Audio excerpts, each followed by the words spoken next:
నమస్తే అండి. Welcome to Dharani talkies. ఎవరైనా పని చేస్తుంటే అలసట వస్తుంది, నీరసం వస్తుంది, నిరాశ వస్తుంది, విసుగు వస్తుంది, అబ్బా చేయలేకపోతున్నాం మానేద్దాం అనిపిస్తోంది అని చాలామందికి అనిపిస్తూ ఉంటుంది కదా. అలా అనిపించకుండా ఉండాలంటే ఏం చేయాలంటారు? నేను చెప్పనా? మీరు మీరు స్టూడెంట్ అయినా, అమ్మ అయినా, లేదా ఉద్యోగం చేసే ఉద్యోగస్తులైనా, పెద్ద బాధ్యతను మోస్తున్న కుటుంబ యజమాని అయినా, ఏ పనైనా మనకి చాలా విసుగు, చిరాకు, అబ్బా నా వల్ల కాదు అనిపించినప్పుడు ఏం చేస్తారంటే శుభ్రంగా కళ్ళు మూసుకు కూర్చుని మీ ఏ బాధ్యత అయితే ఉందో మీ మనసుకు మీరు చెప్పుకోండి. నేను దాంతో ప్రేమలో పడుతున్నాను, నేను నిన్ను ప్రేమిస్తున్నాను, నేను నిన్ను ఇష్టపడుతున్నాను అని చెప్పండి. పనిని ఇష్టపడితే ఏమొస్తుంది? ఇంకొంచెం పని ఎక్కువ చేయాలి కానీ అనుకుంటున్నారా? పనిని ఇష్టపడితేనండి, మీరు చేస్తున్న పనిని ప్రేమిస్తే కనుక బోల్డంత శక్తి, మానసికంగా ఆనందం వస్తుందండి. మనకి ఇష్టమైన పని చేస్తే ఏం ఆనందం వస్తుంది?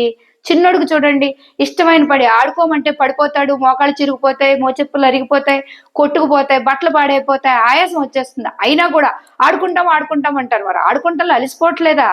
అలసటతో పాటు ఆనందం ఉంది కదా. ఇష్టం అంటే అదండి, ప్రేమ అంటే అది.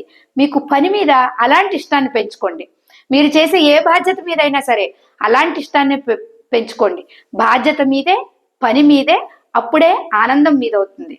ఎవరో చేస్తే ఆనందం మీకు రాదు, మీరు చేస్తేనే, మీరు అందులో మునక వేస్తేనే ఆనందం మీరు పొందుతారు.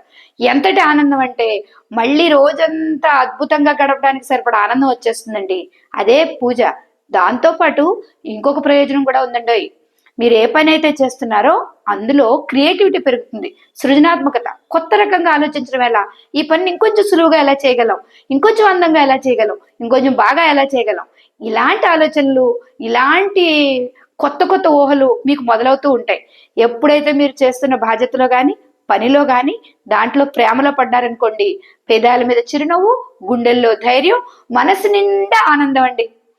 మీరు మనస్సంతా ఆనందంతో నిండిపోవాలంటే ఇది చాలా మంచి మార్గం. ఈసారి ఆలోచించి చూడండి, ప్రయత్నించి చూడండి. ఓకే. ఆనందం, ప్రేమ అంతా మీలోనే ఉంది. మీలో ఉన్నదాన్ని బయటకు తీయడమే అదొక్కటే ఒక చిన్న అడ్డు, అంతే. మీ ఆనందాల్ని బయటకు తీయండి, ఆనందంగా చేస్తున్న పనిని చేయండి. Thank you.